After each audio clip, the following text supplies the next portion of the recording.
안녕하십니까. 저는 게임 속 캐릭터로 등장하는 윤병구라고 합니다. 안녕하세요. 저도 게임 속에 등장해요. 안정미라고 합니다. 만나서 반가워요. 아니, 그런데 게임 속에 계시던 안정미 씨가 어떻게 이곳에 나오게 된 거죠? 네. 보드게임을 체험하는 우리 학생들에게 게임 속 역사의 사건들과 인물에 대해 소개해주려고 나왔어요. 그럼 안정미 동지가 가장 먼저 소개시켜줄 인물은 누구입니까? 저는 먼저 신규식이 떠오르는데요. 신규식은 일찍부터 상하이에 정착해서 독립운동의 해외 거점을 마련해준 인물이죠. 신규식이 동지들과 함께 발표한 대동단결 선언이 아니었다면 임시정부의 정신적 기초가 만들어지긴 좀 쉽지 않았을 것 같아요. 상하이에서 활동한 인물을 먼저 말씀해 주시니 저는 가장 먼저 여운형이 떠오릅니다. 여운형은 1919년 파리 강화회의에 우리나라 민족 대표를 파견하는 일을 주도했었습니다. 1918년 11월 미국 대통령 윌슨의 특사인 찰스 크레임이 상하이에 와서 민족 자결주의 원칙을 소개했는데요. 여운형은 그 연설을 듣고 파리 강화회의에 우리나라 민족 대표를 파견할 수 있다는 아이디어를 얻었다고 합니다. 그렇군요. 파리까지 배를 타고 가는 일이 결코 만만한 일이 아니었을 텐데 그 어려운 일을 해낸 인물은 누구죠? 바로 김규식입니다. 김규식은 파리로 이동하기 위해 여객선을 타야 했었는데 간신히 배표를 구해 1919년 2월 상하이에서 파리로 도착하게 됩니다. 김규식은 파리에서 일제 침략의 부당함을 전 세계에 알리고 우리나라의 독립을 호소하려고 노력했는데요. 그해 4월 임시정부가 수립되고 김규식은 외무총장이 되어 공식적인 외교 활동을 펼쳤다고 합니다. 머나먼 외국에서 김규식의 노력은 참으로 외로운 일이었겠어요. 김규식 이후로도 파리에 합류해 그의 외교 활동을 도운 사람들이 있었다고 들었어요. 그중 한 사람이 바로 조소왕이었어요. 조소왕은 1919년 중국 지린에서 대한독립선언서로 한국사 교과서에 등장한 인물이죠. 그는 3.1운동이 일어나자 상하이로 넘어가 대한민국 임시정부를 수립하려고 활동을 펼쳤어요. 임시정부가 수립되고 나서 파리로 넘어가 김규식과 함께 활동을 했고요. 그런 일이 있었군요. 그럼 우리 이제 파리에서 우리나라로 무대를 좀 옮겨볼까요? 저희 그 전에 들려야 할 곳이 있어요. 바로 일본 도쿄예요. 김규식이 파리로 출발해 여객선을 타던 바로 그 순간 일본 도쿄에 우리 유학생들이 독립선언을 한 바로 그 중대한 사건이 일어났기 때문이죠. 우리나라를 지배하던 일본 한복판에서 그런 대단한 사건이 있었군요. 그때는 언제였습니까? 2월 8일이었어요. 그래서 도쿄 28 독립선언이라고 부르는데요. 일본 도쿄에서 유학생 단체는 28 독립선언을 준비하면서 여학생을 참여시키지 않으려고 했어요. 이에 황해스더는 여성의 독립운동 참여를 주장했고 그 당시에 여자 유학생회를 이끌던 김마리아가 큰 활약을 했어요. 김마리아는 3.1운동과도 깊은 관련이 있는 인물이에요. 28 독립선언식에 참여한 여학생이 어떻게 3.1운동과 연결이 있는 거죠? 김마리아가 28 독립선언서를 가지고 우리나라에 들어와 다른 독립운동가들에게 전달해줬기 때문이죠. 28 독립선언이 3.1운동의 불씨 역할을 했던 건 분명한 사실이죠. 저는 3.1운동 하면 민족대표 33인이 떠오릅니다. 민족대표 33인의 이름을 다 알고 계신가요?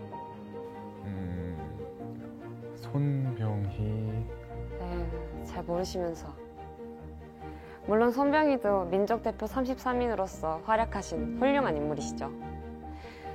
민족대표 33인은 3월 1일 아침 태화관에 모여서 기미 독립선언서를 발표했어요. 그날 탑골공원에서는 많은 시민들과 많은 학생들이 만세운동을 벌였고요. 네, 유관순도 빼놓을 순 없지요. 이화학당의 학생이었던 유관순은 경성에서 만세운동을 벌이고 고향 천안으로 내려가게 됩니다. 고향 천안에서 만세운동이 일어났다는 소식을 알리고 천안에서도 만세운동을 앞장섰어요. 아우게 장터에서 만세운동을 벌이다 일본 헌병한테 붙잡혀 온갖 고문을 당한 뒤에 순국한 이야기는 우리나라 국민이라면 모두가 알고 있는 사실입니다. 그러나 3.1운동의 역사는 그렇게 슬픈 일로만 이어지는 것 같지는 않습니다. 맞습니다. 바로 3.1운동을 통해 우리나라의 독립의 열망이 모여 대한민국 임시정부가 수립될 수 있었다는 사실이에요. 많은 학생들이 3.1운동과 임시정부의 관계를 잘 알지 못하는 것 같아요. 이 둘 사이에 깊은 역사적 관계가 있었음을 모두가 알아주었으면 좋겠습니다. 네, 맞습니다. 그럼 우리 이제 임시정부에 관한 이야기로 한번 넘어가 볼까요? 네. 대한민국 임시정부 수립과 항일투쟁 과정에서 우리가 만나게 될 중요한 3명의 인물이 있죠. 이승만, 안창호, 김구입니다. 이 세 사람은 각자의 위치에서 우리나라 독립을 위한 길을 걸었어요. 앞서 김규식이 프랑스 파리에서 외교활동을 펼쳤다면 이승만은 미국에서 외교활동을 펼쳤습니다. 1919년 9월 워싱턴에서 구미위원회가 설립되었어요. 이는 우리나라의 독립 문제를 국제사회에 알리는 그런 역할을 했죠. 안창호도 미국에서 활동하지 않았나요? 그렇죠. 하지만 안창호는 1919년 4월 상하이에서 대한민국 임시정부가 수립되자 상하이로 건너가서 대한민국 임시정부가 통합되기 위해 노력했어요. 임시정부는 원래 하나가 아니었거든요.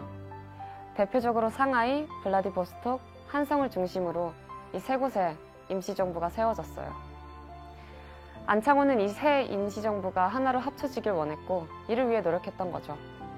그의 노력은 결국 1919년 9월 상하이에서 대한민국 임시정부가 수립되는 결과로 이어졌어요. 그때 김구는 3.1운동 이후에 상하이에서 가까스로 망명을 했다고 들었습니다. 그리고 대한민국 임시정부에서 경무국장을 맡아 역할을 수행하기도 했고요. 네. 김구가 대한민국 임시정부의 지도자 자리에 오르게 된 건 그로부터 몇 년이 지난 뒤였어요. 임시정부 국무령이었다가 훗날 주석의 자리에 오르게 되죠. 그렇다면 만약 김구가 상하이로 망명을 하지 못했더라면 우리나라 역사가 크게 달라졌을 거라고 생각합니다. 그러게요. 김구가 상하이로 망명했을 때 탄 배가 있었는데 그 배를 운영하던 회사의 설립자가 우리나라 사람이 아니라는 거 알고 계셨나요? 조지 루이스 쇼라는 영국의 무역업자 맞죠? 네, 맞아요. 조지 루이스 쇼는 중국 안동에서 일용양행이라는 무역회사를 설립하게 되는데 이 회사는 우리나라의 독립을 비밀리에 돕는 대표적인 회사였어요. 임시정부의 교통국 역할을 했답니다. 독립운동 자금을 도왔던 또 다른 회사는 부산의 백산상회를 꼽을 수 있습니다. 백산상회를 세운 안희재는 비밀리에 독립운동 자금을 지원해주는 역할을 했는데요. 백산상회는 겉으로 보면 곡물과 해산물을 파는 평범한 회사였지만 실상은 독립운동 자금을 임시정부에 보내 지원하는 역할을 했습니다. 마지막으로 공교육이라는 인물에 대해 소개할게요. 공교육은 3.1운동에 참여하는 등 여러 모습으로 독립운동에 참여했던 인물인데요. 중국 상하이에서 망명한 뒤 임시정부의 추천장을 받아 중국 윈난에 있는 항공학교에 입학하게 됩니다. 비행사로 훈련받는 것들이 얼마나 고되고 힘든 일인지 상상이 가시나요? 하지만 공교육은 그 힘든 훈련을 해내고 훌륭한 비행사가 된답니다. 정말 대단한 일을 해내신 것 같습니다. 그렇다면 전 마지막으로 항일투쟁 역사에 중요한 역할을 했던 그리고 1932년 각각 일본과 상하이에서 폭탄 일거를 수행했던 이봉창과 윤봉길에 대해서 꼭 소개하고 싶습니다. 이봉창 의사가 1월 먼저 일왕이 탄 마차에 폭탄 의거를 수행하고 붙잡혀 순국하죠. 이봉창 의사의 의거가 있고 난 후 윤봉길 의사는 4월 29일 홍커우 공원에서 폭탄 의거를 수행합니다. 그날 아침 김구 주석과 했던 대화가 아직까지 사람들 입에 오르내리고 있습니다. 어떤 대화인데요? 윤봉길 의사는 자신의 새 회중시계를 김구가 가지고 있던 낡은 회중시계와 바꾸자고 말을 합니다.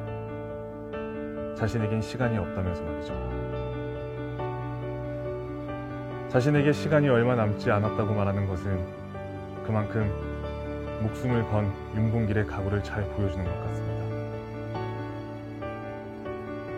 윤봉구 동지, 독립운동의 길을 걸었던 우리 영웅들의 얘기를 들으니 이렇게 가만히 있을 수가 없습니다. 우리도 어서 그 길을 따라 나서야죠. 안정미 동지, 우리 인사는 하고 가야죠. 여러분, 우리 역사의 길에서 만납시다.